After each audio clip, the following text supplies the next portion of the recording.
Después de 8 años volvemos al Mundial y vaya manera de hacerlo. Invicto, ¿quién lo iba a pensar que a principios de los 2000, incluso no tan lejos, 2010 por ahí, quién iba a pensar de que en alguna eliminatoria, si el Mundial clasificaríamos de manera invicta? Claro, el proceso ha sido un poco, no traumático, sino exigente, ha sido un poco frustrante, pero se ha logrado, estamos en el Mundial y de qué manera goleando a El Salvador. Reinaldo, te doy la bienvenida. Estuvimos desde la celebración en Calle 50, casi hasta las 2 y pico, 3 de la mañana. No sé cómo te fue a ti para ir empezando a ver, hablar de lo que sucedió en el partido, cómo se sucedió, y creo que hay algo importante que hablar del tema de que Tomás ha hecho un cambio táctico que se venía hablando de que se hiciera cosas diferentes, y yo creo que justo a tiempo lo hace y ha hecho que nos dé dos importantes victorias ya para obtener la clasificación. ¿Qué tal, Reinaldo? ¿Cómo estás? Hola, buenas noches, buenas noches. Gusto en saludarte nuevamente. Eufórico todavía. Creo que esta felicidad a los panameños nos durará, por mucho tiempo. Recuerdo cuando nos eliminó Estados Unidos en ese partido caótico rumbo al Mundial de Brasil 2014. Ujú. Creo que recuerdo que estábamos decepcionados totalmente, adoloridos por cómo fue y si no más no recuerdo, a los días peleaba el Nica Concepción en un campeonato mundial, creo que de boxeo. Y al Nica ganar ese campeonato, el panameño como que desahogó todo el dolor que había sufrido en la eliminación contra Estados Unidos para el Mundial de Brasil 2014. Y ahora quiero como que no pase más nada durante este tiempo para seguir disfrutando la clasificación de Panamá al Mundial, porque Ni que de vengan verdad las que ligas este fue fin de semana. ni que vengan las ligas, que no empiecen las ligas, que se queden en la celebración de los clubes, las selecciones, sobre todo las que lograron clasificar también en Exacto. modo histórico, como el tema de Haití, con todo el problema que ha tenido, el tema de Curazao, que también se clasifica por el lado de esta zona de CONCACAF. Y creo que nada, no hay más nada que decir. El panameño celebró, creo que muchos amanecieron en la calle todavía. El recorrido de la selección fue impresionante, como el apoyo de la gente no le importó que al día siguiente había que trabajar. Muchos llegábamos tarde al trabajo, pero no Sí. importa, ya el trabajo estaba hecho y sí, como menciona, fue caótico, pero creo que dentro de todo nuestra frustración que pasamos en el proceso de eliminatorias por los empates, los partidos que no se sacaron, los resultados, creo que al final estaba escrito que fuera así, porque te dio un plus extra llegar todos pues, jugándose algo en la última jornada, Sí. que esperábamos que Guatemala anotara los goles. Celebramos 5 goles, que a lo mejor en otro momento no hubiésemos celebrado. Celebramos los 3 de Guatemala y los 2 de nosotros, y los 3 de nosotros, 6 goles celebramos. Así que prácticamente fue muy bonito lo que pasó. Claro, porque pasamos al Mundial de forma directa, pero hubiese sido muy doloroso, como es el caso de nuestros amigos de Honduras, Costa Rica, que quedaron por fuera en esta última jornada cuando tenían todo para clasificar al Mundial, Increíblemente. más que nada Honduras que lo tenía en sus manos. Pero bueno, veremos ahora el tema táctico, que es cierto que Christen se modificó algunas cosas. Veremos si solamente fue para estos partidos o lo mantendrá de aquí en adelante al ver que le dio resultado. Así que no sé si por dónde quieres empezar, si quieres hablar más Sí, de lo que, cómo fue el partido. antes de meternos en eso, que veía una imagen yo creo que la subió con CACAF, me parece, con CACAF o FIFA, me parece que fue con CACAF, el tema de las selecciones que por parte de CONCACAF estaban ya asegurados, ¿no? Los que van a participar en el Mundial, ¿no? De forma segura. Y me llamaba la atención porque en las primeras cuatro imágenes me parecía que Canadá de un lado, Panamá de otro lado, estuvo México seguía, después Estados Unidos y en los últimos dos abajo entonces aparecía Haití y Curazao. Pero me parecía curioso el hecho de que los cuatro de arriba, por decirlo así, son los que hemos visto de todo este proceso, si se quiere decir así o ponerle algún adjetivo, todo este proceso, todos estos 3 años, casi 4 años después de que pasó el Mundial del 2022, con que si las semifinales de la Copa Oro, en los Final Four de la Nations League, son los mismos equipos que han estado en todo este proceso, es lo que quiero decir. Y es curioso y llamativo de que para este Mundial vuelven a estar, por supuesto, las tres ya por ser anfitrionas y se le agrega a Panamá como ese acompañante que siempre ha estado. Por supuesto que las sorpresas para mí, el tema de Haití y Curazao. Eh, para ir empezando y también agregar de que creo que el partido con Guatemala, la victoria de Guatemala creo que fue la más importante de la eliminatoria porque esa victoria ante Guatemala hizo que llegáramos a este partido con un nivel de confianza óptima de cara a lo que se venía. Y también decir que Surinam no supo, ¿cómo te digo? Estos momentos de partido, estos momentos clave donde la sangre hierve, donde tienes que mantener la cabeza fría, ahí pierde el partido, perdón, Surinam. Y que fue importantísimo el hecho de que Panamá anotaran en 16 minutos, que anotara primero porque esa presión se le pasaba entonces al equipo de Surinam que no supo cómo responder, porque obviamente al estar yéndote del Mundial prácticamente, eh, hace que tenga que abrir y el equipo de Guatemala entonces pudiera aprovechar las oportunidades y los espacios que pudo dejar el equipo de Surinam. Ahí yo tengo una duda en este tema que me ha venido rondando la mente desde que pasó el partido de Surinam con Guatemala. Y es que vimos a una Surinam sin complejo en la eliminatoria, que no perdía nada prácticamente, todo era ganar. Pero viendo el partido contra Guatemala, ya en frío analizándolo, e incluso durante el momento del partido, me generaba la duda que si era algo de la presión que está sintiendo, porque Surinam vino aquí al Rommel y hizo buen partido. Salvo los Surinam últimos 10. pudo, o sea, sí, salvo los últimos 10 dentro de todo lo que se espera de Surinam, que no es este nivel, por decir, lo hizo bien, ordenado, más que nada. Aunque Panamá tuvo sus ocasiones, como era de esperarse. Pero, ¿crees que Surinam se topó con su realidad en Guatemala? ¿No le daba más futbolísticamente o tú crees que es algo más de la presión, que no sabían controlar este tema de la presión? Porque fue prácticamente aplastada a Surinam en Guatemala en el partido más importante de la temporada, de la eliminatoria. Entonces me queda la sensación de que fue algo de que tácticamente ya llegué al tope, ya me cogieron la medida, no sé qué más hacer, o crees que fue superada por la presión. Por lo que pasó el martes, por 5, no se puede ir todo lo que había hecho Surinam en 5 partidos con ese partido del martes. ¿Por qué? Porque así como El Salvador se le va a la eliminatoria por la cabeza, porque al momento que le cae el segundo gol al perdón, a El Salvador, mentalmente cayó el equipo salvadoreño.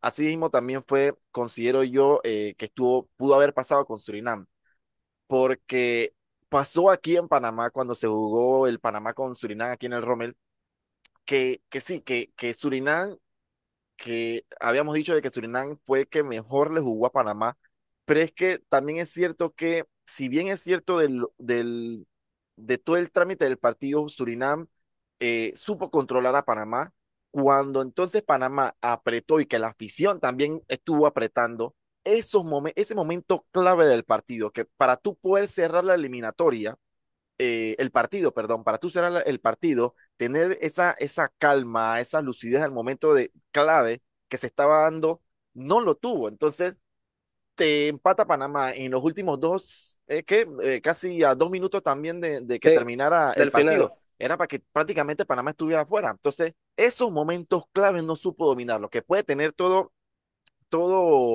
eh, el fútbol, y es que también no perdían nada, porque Surinam llegaba a esta eliminatoria sin nada que perder.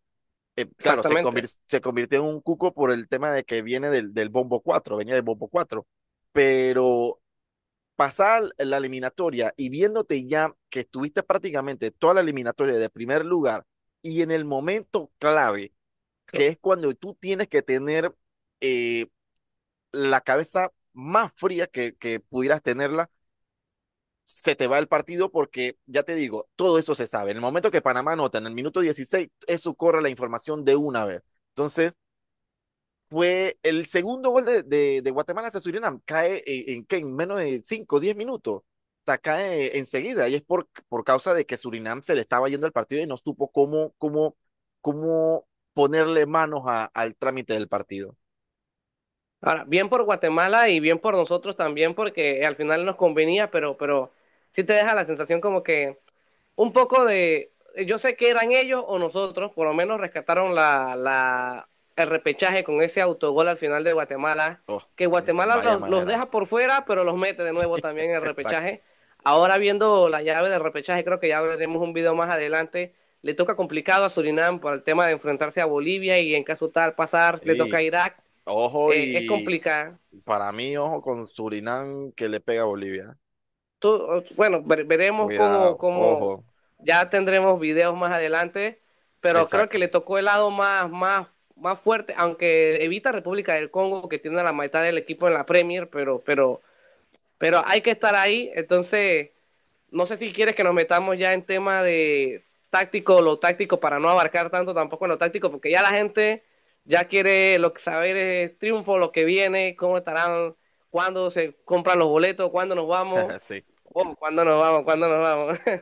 Sí, nos metemos de una porque, como mencionábamos, como hablábamos en videos anteriores y al principio de este video de que se le pedía cambios a Panamá. Hicimos un análisis extenso hace, ¿qué? Como 2 semanas, me parece. Hicimos un análisis Sí, extenso de qué estaba sucediendo con Panamá, si podía ser tema táctico, si podía ser rendimiento de jugadores. Y llegamos a dos conclusiones en ese video, en ese análisis, que eh, uno, habían jugadores que estaban teniendo un buen nivel constante, un buen ritmo constante. Caso de Londoño, caso de Fulo Martínez, que estaban teniendo un ritmo, velocidad crucero. eh, Algunos que tuvieron bajones, pero que entraban también para el mes de noviembre, entraban con unos buenos números, por lo menos de parte de los delanteros. Eh, Concluíamos también el tema que a nivel táctico había que generar algo más, porque si bien es cierto, teníamos automatismo del tema de las triangulaciones que mencionábamos en ese video, había que intentar otra cosa, había que encarar, había que buscar más opciones por área central, ¿me explico? Entonces, ese tipo de cosas que estuvimos analizando, digamos que Thomas hace su trabajo en el lapso de octubre a noviembre, hace su trabajo y hago esto porque recuerdo que para el partido con Guatemala, que termina el partido con Guatemala, Londoño lo entrevistan y Londoño, perdón, menciona que Christiansen lo llama y le dice que necesita de él para esta fecha de octubre que él sea delantero, que se lesionó, hubo una lesión para el partido con Guatemala que hizo que Ismael no jugara y que sí lo hiciera porque se supone que iba a jugar Ismael y termina jugando de Fulo Martínez y en ese partido él menciona que Thomas lo llama y le dice que él iba a ser el delantero. O sea, dio a entender en su momento como que no iba a jugar Waterman, sino que iba a ujú. jugar Londoño en su posición. Pero ahora en este partido nos damos cuenta que no es así. Y es que para entender un poco de cómo va el tema, tenemos que ver cómo atacaba Panamá antes. Y es que con su línea de cinco, quien utilizaba los carrileros era, por supuesto, perdón, los carriles eran, por supuesto, los carrileros. Y veíamos mucho el tema de interiores, que en este caso era Ismael, y del otro lado hubiera sido Londoño. Anteriormente lo hacía Fulo, lo hacía con Ismael, se intercalaba mucho Ismael con el tema de Cuti, que Cuti también solía tomar mucho posiciones de interiores y ser Ismael que daba la amplitud. ¿Qué pasa ahora?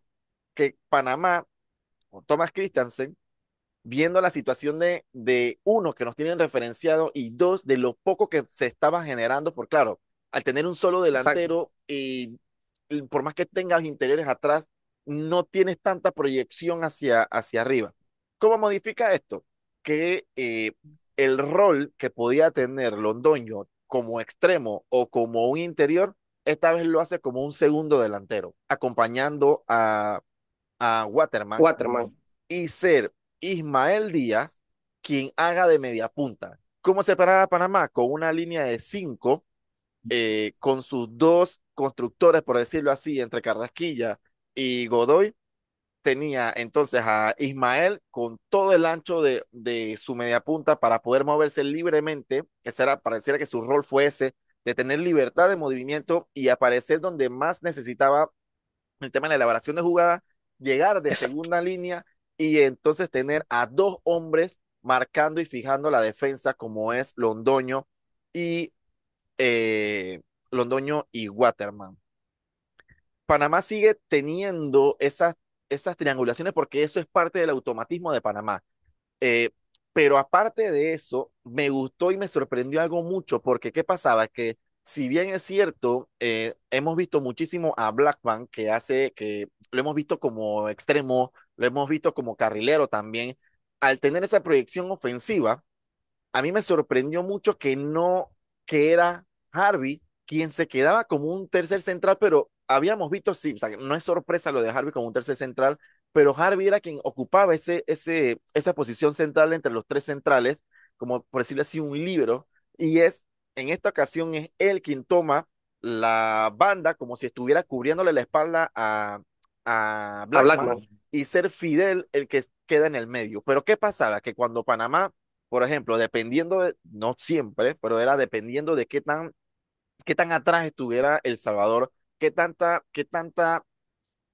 proyección hacia arriba se necesitaba. Dependiendo del caso, se veía a Andrade hacer carreras a profundidad para sumarse como un hombre más de ataque, que por un momento parecía como un doble cuadrado entre, por ejemplo, entre Waterman y Londoño, hacía un cuadrado con Carrasquilla e Ismael, y detrás de ellos venía entonces Andrade con Godoy. Por supuesto que la amplitud, perdón, sí, la amplitud la daba, por La supuesto, los amplitud. carrileros. Eso me sorprendió muchísimo porque se veían muchísimas carreras de él, apoyando, dando pases, incluso, por supuesto, que ayudaba también al tema de la presión tras pérdida que hacía que nosotros recuperáramos la pelota tan rápido. Eso generó que El Salvador no tuviera ninguna opción de generación de jugada por parte de ellos. Y hay otra cosa más que, que cambió Thomas a nivel defensivo, y es que cuando Panamá notaba en qué posición, por ejemplo, si dependiendo de dónde estuviera el poseedor del balón del equipo contrario en el momento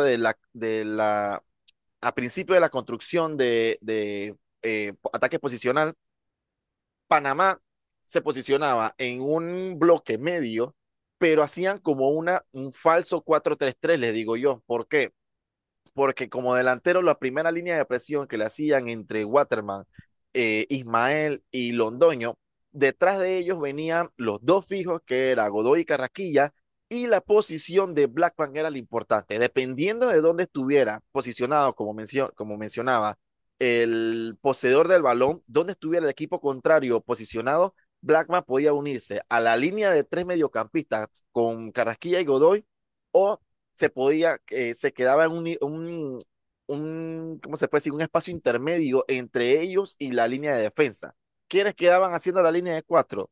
Sorprendentemente, Harvey hacía como un lateral, quedaba entonces, por supuesto, entre Andrade perdón, Godoy iba a decir, Andrade y Fidel como centrales, eso ahí no hay sorpresa, y Davis como lateral. Pero era Harvey quien hacía como lateral, cubriéndole esa espalda a Blackman dependiendo de dónde subiera.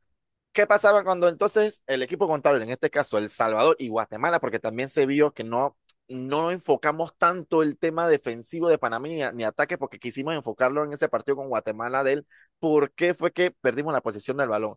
Pero se vio que con Guatemala ya se estaba haciendo esto. ¿Qué pasaba? Que cuando el equipo contrario pasaba esa primera línea de presión, cruzaba el tres cuartos, se posicionaba en tres cuartos de cancha, ¿qué hacía Panamá? Replegaba en un bloque bajo con su línea de 5, 4 y 1. Estaba clarísimo el orden táctico a nivel defensivo. Incluso hay una toma que se ve cuando ingresa Negrito, que Negrito menciona, hacía la seña a sus Hacían señas. compañeros, a su compañero hacía la seña de 5-4-1, se veía clarísimo, y que le repetía como que no le entendía, me imagino que no le entendió qué era lo que estaba diciendo, y él repetía 5-4-1, mencionaba eh, que iban a tomar esa posición, que me sorprendió porque en ese momento iban 2-0, pero yo pensando era como que a lo mejor lo que pasó en Guatemala fue como algo que no quiso repetir Christiansen, el hecho de que estés con un marcador de 2-0 y que no quieras de que pierdas esa ventaja de 2-0 por querer ir a ataque. Me imagino que él quiso asegurarse con su posicionamiento, no diría que defensivo, pero por lo menos cubrirse las espaldas. Y si sale otro gol, que bienvenido sea, porque ya en ese momento ya estaba Guatemala ganando 3-0, que sí Exacto, también creo hay que que eso influye decir bastante. que no sé si lo notaste, que sí también hay que decir de que Panamá quitó el pie del acelerador en el segundo tiempo, al Sí. notar de que, por supuesto, la afición estuvo celebrando los 3 goles de Guatemala y ellos, me imagino, que ellos no vieron tanto el apuro, por decirlo así, de meter un tercer gol. Así que esos son los cambios tácticos que por lo menos intentó Christiansen, que tanto Guatemala como El Salvador no pudieron meterle mano al equipo panameño. Sí, y aquí hay que recalcar que como mencionas, Christensen hace los cambios a tiempo o prácticamente en las últimas dos fechas y de algo que decíamos, veníamos diciendo y no es porque nosotros seamos expertos en el fútbol, sino que nos ha gustado ver el fútbol, diferentes equipos, diferentes estilos a lo largo de los años y hay algo que es obvio, Ismael Díaz no puede jugar pegado a la banda. Ismael Díaz tiene que jugar Sí. ahí donde jugó el partido de ayer. Fue un partidazo, a pesar de que falló una o dos más o menos claras de gol, pero esa es la verdadera posición de Ismael Díaz. ¿Por qué? Porque ya él no tiene la capacidad, la velocidad para jugar como extremo, pero es muy inteligente, tiene buena visión, tiene control de balón, O que sea, te lo puede puede hacer. hacer, pero le quitan las virtudes que está teniendo hoy día.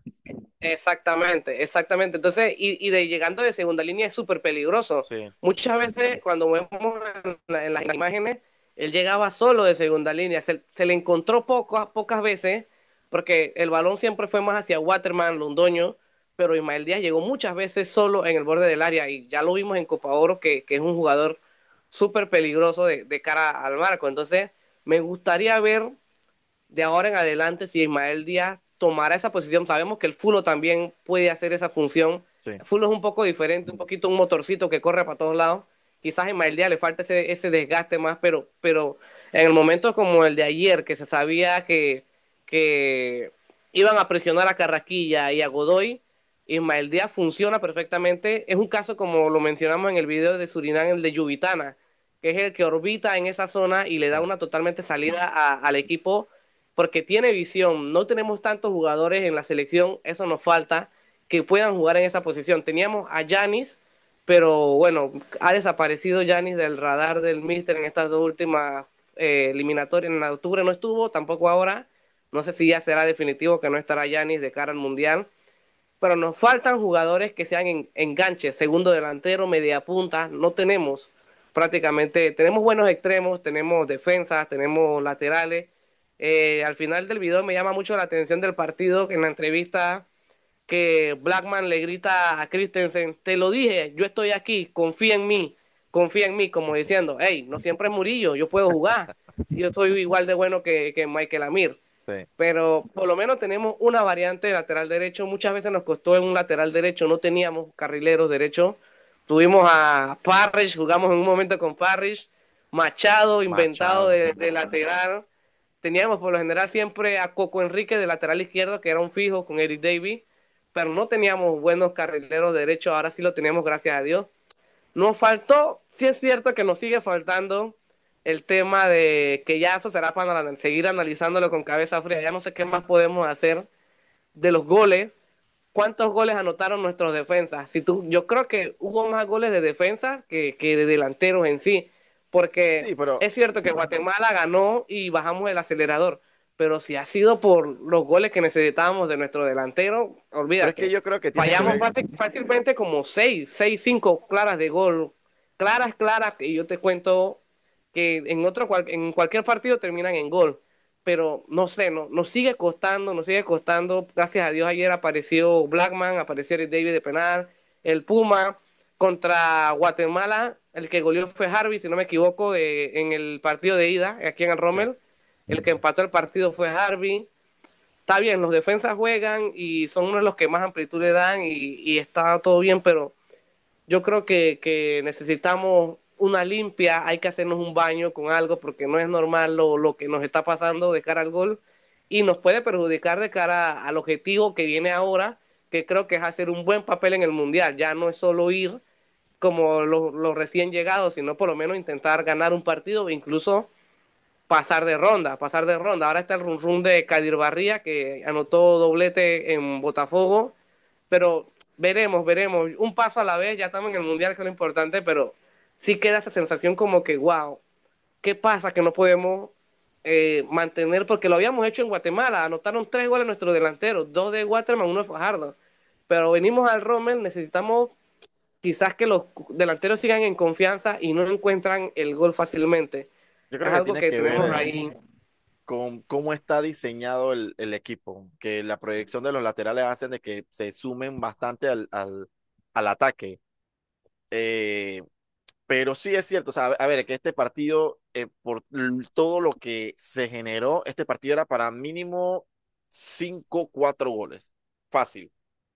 Hubieron muchísimas jugadas, pero también, a ver, que El Salvador llega diezmado, hubieron muchos errores por parte a nivel defensivo del Salvador. Incluso el primer gol es una consecución de errores que llevaron a que Panamá, claro, meter a su primer gol. Y digo, no estoy descubriendo el agua caliente con esto, porque por supuesto que para que lleguen los goles tiene que haber errores. Pero es que se ve de que, por ejemplo, El Salvador trató de ir hacia arriba. Lo intentó, a ver, que el equipo lo intentó, ¿no? Para cómo venía lo intentó, pero Panamá en ese primer gol los agarra corriendo hacia atrás con bastantes espacios. La genialidad que hace este Ismael de darla, me parece que es Godoy el que da el pase al lateral y eso hace de que el equipo salvadoreño se echara tanto hacia atrás que nunca cuidó la segunda llegada de Panamá, que es cuando Carrasquilla dispara y tiene totalmente solo a Blackman que le mete un cuerazo de la posición donde estaba. El segundo tiempo básicamente El Salvador jugó a que no se le hiciera más goles, porque Sí, no presionaba a Panamá y se quedaba en una posición como que aquí me quedo, si puedo, con esto minimizo una goleada, o sea, el margen de goleada lo minimizo estando aquí, no salgo, no te busco, pero tampoco me vas a hacer daño. Y Panamá entró en eso como que, ok, voy ganando 2-0, se está dando la clasificación porque Guatemala está ganando, y comenzaba a tocar como que invitando a El Salvador a venir a buscar el balón. No se da porque, claro, perdón, El Salvador ya no quería más, y no hasta el 80 y pico, entra Negrito, hizo, toma, agita un poco los cambios y es cuando se da entonces el tercer gol, para ya prácticamente no, para certificar ya ya estaba, el ya pase, la estaba sentenciado clasificación. bastante. Eh, yo creo que con esto, a ver, que con esto, por supuesto que, Es raro disculpa que te corte un poquito, ajá, lo de no raro, es lo obvio, puede ser obvio que es una de las que más se ha estancado El Salvador, pero cuando ganó ese primer partido de la eliminatoria, contra todo pronóstico en Guatemala, jugando un partido que tampoco fue tan bueno, un sacó los tres accidente de puntos en fútbol. Guatemala.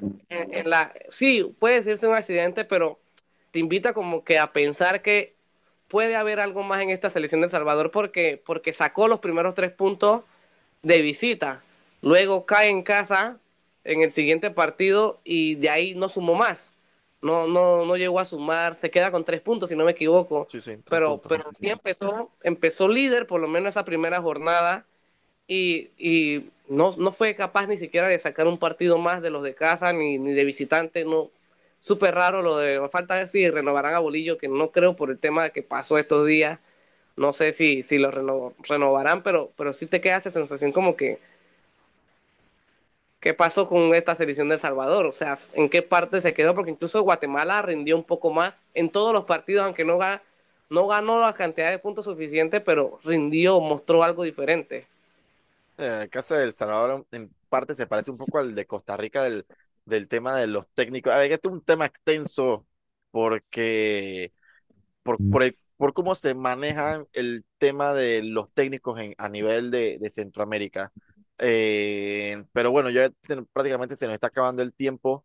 Eh, Va a ser interesante entonces el 5 de diciembre el sorteo para ver en qué grupo quedamos contra qué equipo y entonces a partir de ahí ver y analizar qué se puede hacer mejorar de cara para lo que se viene. Yo Eh, viendo un poco los bombos más o menos de cómo estamos, que estamos en el bombo 3. Ahí bueno, por lo menos nos enfrentamos a Estados Unidos, México y Canadá, que son de nuestra misma confederación, si no me equivoco. Y de ahí hacia abajo no hay cuál escoger en el bombo uno. Quizás de los que más nombre tiene, pero juega un poco no menos, es Inglaterra. Imagínate, decir que Inglaterra es uno de los igual, el que nos toque del bombo uno será súper complicado, pero creo que de todos Inglaterra tiene muchos nombres, pero no termina de carburar. El bombo 2 no sé, ya tendremos un video más adelante sobre eso, a quién nos gustaría enfrentar o cuál sería lo que más nos conviene de cara a tener esperanzas de pasar de la fase de grupo. Pero si no me equivoco bien, el bombo 2 Austria puede ser uno de los, con Alaba y su compañía, Corea del Sur también está en ese bombo. Y ya del bombo 4 que nos toque cualquiera de los que está debutando, por ejemplo, una Jordania que no es muy común en los mundiales o una de las que clasificará de ahora eso, por... ahí Sí, podemos sí, hacer un por video República antes del del sorteo. Congo o algo que nos toque. Podemos hacer un video Pero antes ya del vayan haciendo sorteo. cábala, sus grupos. Todavía falta ver quién terminará pasando en ese repechaje que estará interesante. Me gustó que salió el sorteo ya de una vez, fue rápido el sorteo del repechaje tanto de Europa como de los que faltan de Asia, de África más que nada y con CACAF. Así que nada, por suerte ya no estamos en ese suspenso. Nos hubiese tocado la llave de Bolivia y Irak en caso tal de que hubiésemos sido nosotros. Así que gracias a Dios se pudo clasificar directo y nada, a seguir celebrando y a seguir reclutando jugadores. Falta ver que ojalá lleguemos todos sanos y salvos a ese mundial del otro año, si Dios quiere, porque ya sabemos que en el del 18 perdimos jugadores como Negrito que eran importantes para el equipo. Pero esperemos que para esta temporada el equipo esté completo y Christensen tenga de dónde escoger, porque lo importante es que tener de dónde escoger. Si se queda uno, que sea porque había uno mejor y no porque se lesionó. Sí, así que bueno, nosotros entonces nos estamos despidiendo. Suerte para los hermanos centroamericanos que ha sido una eliminatoria de terror para ellos, que de los tres, de los cinco posibles, de tres seguros y dos de repechaje, que de tres dos de ellos hayan sido del Caribe, de los dos del repechaje, uno sudamericano y otro del Caribe.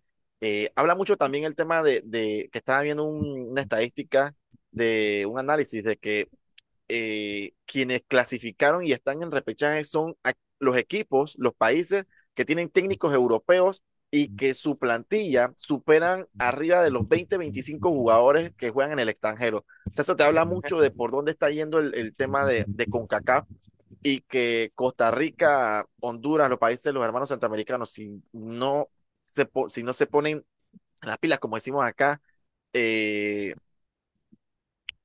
puede que se repitan cosas que se estuvieron viendo en todo este periodo que hemos Sí, estado yo creo que ahí avanzando.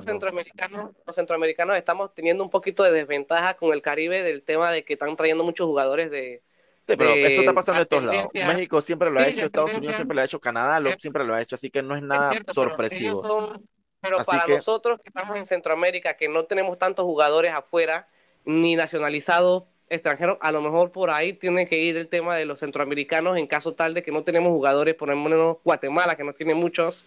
Nosotros por suerte tenemos muchos jugadores afuera, pero creo que por ahí nos van a ganar la partida del Caribe si sigue en esa tendencia Y ya lo vimos, Curazao es casi medio equipo de Países Bajos o quizás más de la mitad del equipo. Así que Sí. hay que tener en consideración eso de cara a las siguientes eliminatorias. Sí, así que bueno, nosotros con la resaca de la clasificación y entonces a espera de lo que se viene el sorteo del próximo Mundial 2026 en el que Panamá va a estar participando. Así que nosotros nos estamos despidiendo, por supuesto, felices de haber logrado el objetivo de clasificar. Así que nosotros, de nuestra parte, por supuesto, si nos pueden ayudar con dándole like y suscribirse y comentar, por supuesto. Así que nosotros nos vemos hasta la próxima.